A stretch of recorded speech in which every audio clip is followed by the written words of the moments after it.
लद्दाख में भारत और चीन के बीच सैन्य तनातनी रुकने का नाम नहीं ले रही है। सीमा पर लगातार हलचल बढ़ रही है।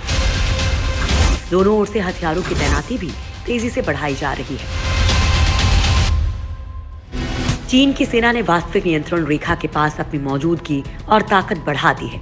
Open source intelligence analyst Ted रेसफा ने सैटेलाइट तस्वीरों के हवाले से दावा किया है कि चाइना ने नई पोजीशन ली है और सक्रियता बढ़ाई है। साथ ही भारत ने भी इस हिसाब से चीन के सामने तैनाती बढ़ा दी है। भारत अब चीन पर तोपें तान चुका है। वैसे चीन एक तरफ लद्दाख की सीमा पर किसी तनाव की बात से इनकार कर रहा है और दावा कर रहा है कि स्थिति सामान्य है, तो दूसरी ओर अपनी सीमा में सेना की मौजूदगी और सक्रियता दोनों बढ़ाता जा रहा है। ताजा सैटेलाइट तस्वीरों से पता चल रहा है कि गोगरा इलाके में चाइना ने अपनी सेना बढ़ा भी दी है और वो ऊपर की ओर भी बढ़ने लगी है। वहीं भारत भी पूरी तरह से तैयार है और भारतीय सुरक्षा बल चाइना के ठीक सामने मुस्तैदी से तैनात है। लद्दाख में भारत के कराए निर्माण कार्यों से चाइना बौखलाया है और सेना की एक्टिविटी को बढ़ा रहा है। आमने सामने खड़ी है भारत चाइना की सेना। Open source intelligence analyst Ted रेसफा ने ताजा सैटेलाइट तस्वीरें जारी की हैं। इनके मुताबिक चाइना की सेना पीपल्स लिबरेशन आर्मी ने पैंगोंग सो और गोगरा इलाके के ठीक सामने नई पोजीशन ली है। इसे देखते हुए भारत ने यहां अपनी मौजूदा स्थिति के करीब ही और ज्यादा सुरक्षा बल बढ़ा दिया है। वहीं पैंगोंग सो में बेस एरिया से चीनी यूनिट ऊपर की ओर चढ़ रही है। संभावना है कि यहाँ टेंट भी लगाए गए हैं। भारत के गोगरा पोस्ट के पास चीन की पीएलए ने पोजीशन भी ली है। यहाँ बड़े स्तर पर एक्टिविटी चल रही है। इससे पहले शनिवार को जारी तस्वीरों में टेड रेसफा ने दावा किया था कि पीएलए भारत के गोगरा बेस से 11 किलोमीटर उत्तर पश्चिम की ओर है। इसके मुताबिक ये अब तक की सबसे बड़ी यूनिट है, जिसमें कई व्हीकल ट्रक्स हैं। उसने साफ किया था कि चीन की सेना भारत की सीमा में दाखिल नहीं हुई है, जैसा कुछ मीडिया रिपोर्ट्स में दावा किया गया था। भारत ने समय रहते अपनी सेना सीमा पर तैनात कर दी थी, जिसके बाद पीएलए का प्लान फेल हो गया था। बेहद खतरनाक थे चीन के इरादे। लद्दाख में पिछले 2 से 3 सालों में भारत ने डीब्रो इलाके में जो सड़क बनाई है, उसकी वजह से चीन बेचैन हो रहा है।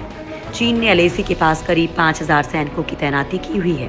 भारत ने भी वहां पर भारी मात्रा में सैन्य बल तैनात कर दिया है। गालवान घाटी एरिया में चीनी सैनिक 114 ब्रिगेड के काफी पास में मौजूद हैं। रिपोर्ट्स के मुताबिक मई के पहले हफ्ते में चीन भारतीय सीमा में ज्यादा अंदर तक घुसने की फिराक में था, लेकिन उसकी ये कोशिश बेकार हो गई। यूएस लगा रहा भारत से उम्मीद। इस वक्त भारत और चीन ही नहीं, बल्कि अमेरिका की भी उसके साथ तनावपूर्ण स्थिति चल रही है। अमेरिका के राष्ट्रपति ट्रंप चीन पर जुबानी हमले करने या उसके खिलाफ कदम उठाने से भी पीछे नहीं है।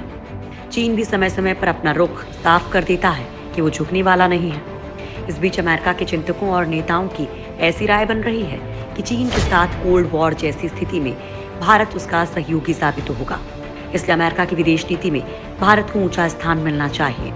टेक्सास से रिपब्लिकन सीनेट जॉन कॉर्बिन ने इसे लेकर कहा है कि एक संपन्न, ताकतवर और लोकतांत्रिक भारत प्रभुत्व की चाहत वाली चीन की महत्वाकांक्षाओं को जवाब दे सकेगा।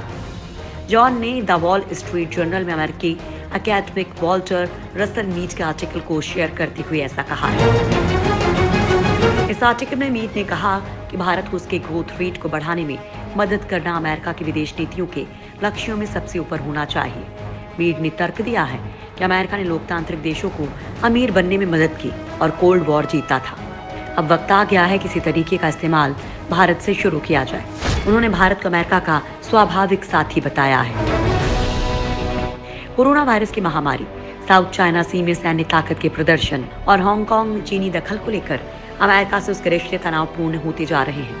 मीड ने कहा कि बिना प्रधानमंत्री नरेंद्र मोदी की भारतीय जनता पार्टी सरकार की तेज कोशिशों के भारत की ग्रोथ एक रेट पर स्थिर हो जाएगी। इससे भारतीयों की आय तो बढ़ेगी, लेकिन देश चीन से पीछे होता जाएगा। लोकतांत्रिक भारत का ग्रोथ रेट चीन के साथ अंतर कम करने तक बढ़ाने में मदद करना अमेरिका की विदेश नीति का लक्ष्य होना चाहिए।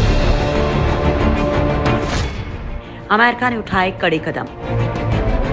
अमेरिकी राष्ट्रपति ट्रंप ने चीन के खिलाफ अपना गुस्सा जाहिर करते हुए कुछ चीनी नागरिकों के अमेरिका में प्रवेश पर रोक लगाने का ऐलान किया। इतना ही नहीं, उन्होंने अमेरिका में चीन से आने वाले इन्वेस्टमेंट के नियमों को भी कड़ा करने का फैसला किया। आपको बता दें कि कुछ दिन पहले ही अमेरिकी कांग्रेस में चीन के खिलाफ कड़े कदम उठाए जाने को लेकर एक बिल पेश किया गया है।